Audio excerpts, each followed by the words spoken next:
ThaBoxingvoice.com here with the takeover. Teofimo Lopez, brother. How you doing? Like a champ, like a champ. We here at the Staples Center. Staples Center. Yes, sir. Here for Loma tonight. Yeah, Lomachenko fights tonight. So we just, showing face just to show. Now, you're fighting next weekend at Madison Square Garden. Yeah. What's it feel to you be on the biggest stage, not just where you're from, being New York, but that pay-per-view stage? How's that feel? Amazing. It's my first pay-per-view fight.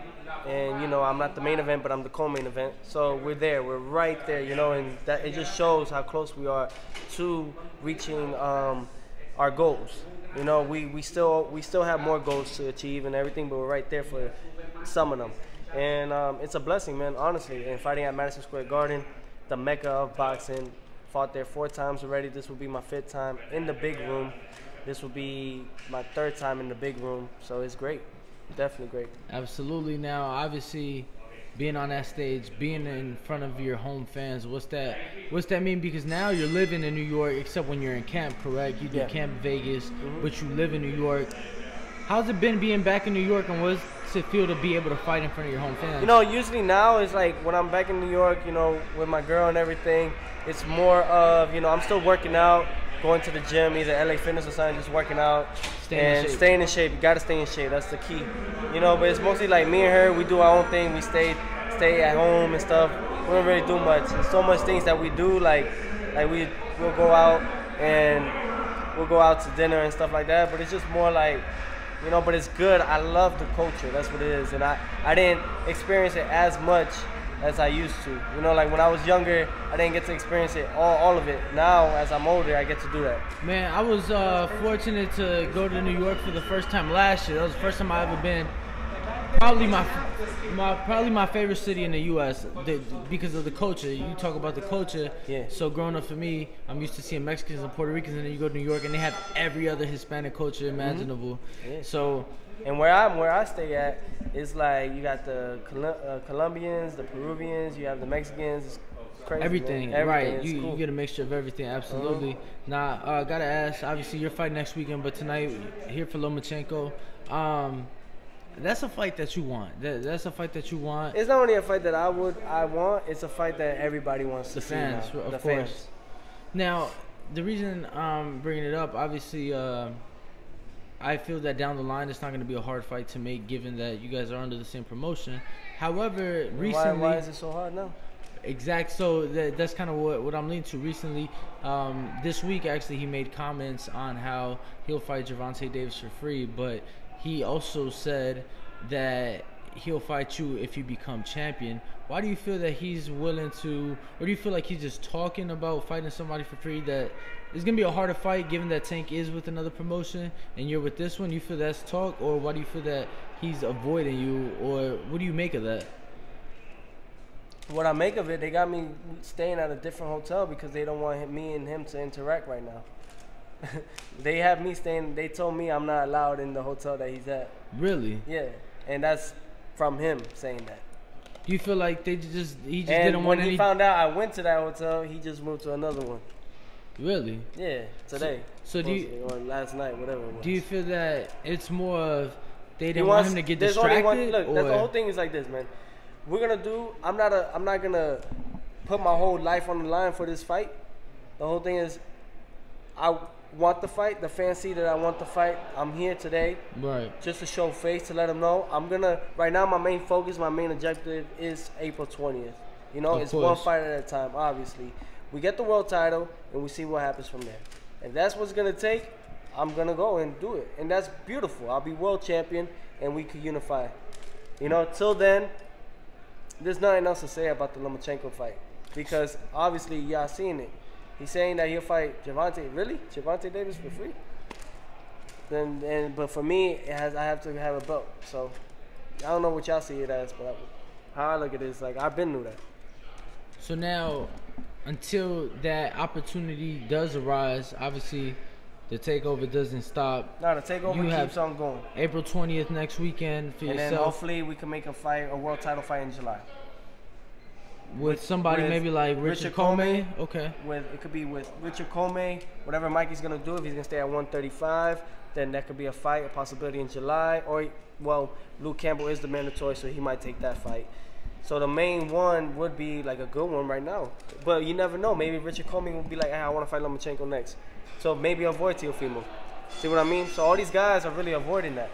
They avoid it. They feel like it's just too much for them to lose, you know, when there's nothing on the line. But yo, trust me, you'll make money with Teofimo Lopez. Does that frustrate you at all, knowing that you are being avoided, knowing that you're so close but yet so far away due to politics? Because typically we see politics with different promotions, but now this is within the same promotion. Not even that. It's like it's just with the fighters alone. You know, the fighters don't want it. So you know, some of the fighters just don't want it. You know, it's like, why do I need that? You know, Jose Pedraza, they talked about, he was like, his father said, what's the point of fighting Teofimo? You know, there's no reason to fight him. You know, so things like that. So obviously, we just gonna keep doing what we have to do. That's really it. Of course, but you know, at 140 next year, let's see what happens then. So at 135, my goal is to leave with a world title. You know, and that is my goal, and that's what we're gonna push for. So with every fight and everything. You think 140 by next year? You think it'll be time to move up to 140 by next year? Yeah, absolutely. No, I'm moving up to 140 next year. My body doesn't want to stay at 35 no more. I already know. Growing into that man body, that's what it is. Yeah. My body is. I've been at this weight. That's the thing that people don't understand. I've been at this weight for 5-6 years. Right. Very difficult to maintain that. So as I'm still developing as a man, as my own man, I'm developing. I'm 21, about to be 22, and everything. So all those things are adding up. My body's starting to fill in. Absolutely. And even at 140, you got fighters like Jose Ramirez within the same promotion, WBC champion at the moment right now. Is that a fight that would interest you, or are you not even looking that far ahead? No, yeah, absolutely. All these guys, man. Trust me, we're going to go for everybody's head. We're going for everybody's head. All the world champions, we're going for their head. Now, and they know we're coming. That's the thing. So they know we're coming. That's why it's a takeover. Now, I got to ask, he is not a world champion, but recently on March the 30th, so a little over a week and a half, 2 weeks ago, we saw Ryan Garcia step back into the ring. Did you happen to catch his performance? And if so, did you make anything of it? No, I didn't watch his fight. I don't even watch anything right now. To be honest, this is like the first time I'm actually in a while going to a boxing event and stuff like that. Just been in camp. Yeah, and I just been in camp focusing and just staying focused on myself and what I have to do on what's at task. So, you know, it's good that he won, you know, and may he keep winning. You know, and also congratulations, Ryan, on your baby.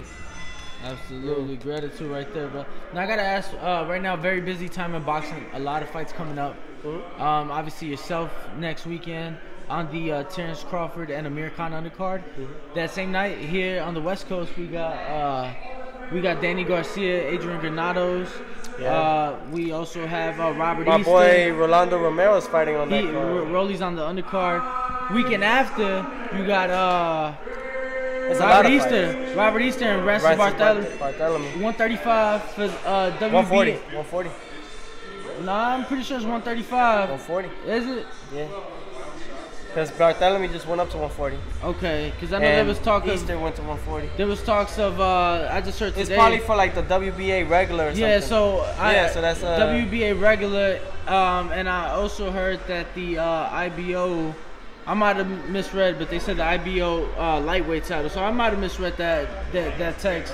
But are those fights that interest you right there? I know you've. I sparred with Barthélemy. Right, you guys being a City Athletic. I sparred with his brother. I sparred with him. I sparred with Luke Campbell. I sparred with Sean Porter. I've sparred with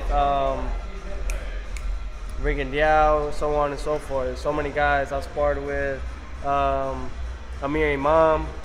All these guys. So I've been around sparring these dudes. So, you know, and yeah, so of course, all these fights, look, I just want to be the best at what I do. And if they say that there's somebody else that is the best, that's what we want to fight. So we can show that we are the best, you know? Absolutely. We top all that.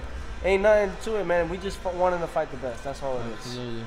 Well, let the fans know not just where to follow you, but let them know about your fight next weekend, how they can watch you. You guys can follow me on Instagram, Snapchat, Twitter, and Facebook at Teofimo Lopez. Tune into my fight next week, next Saturday, April 20th.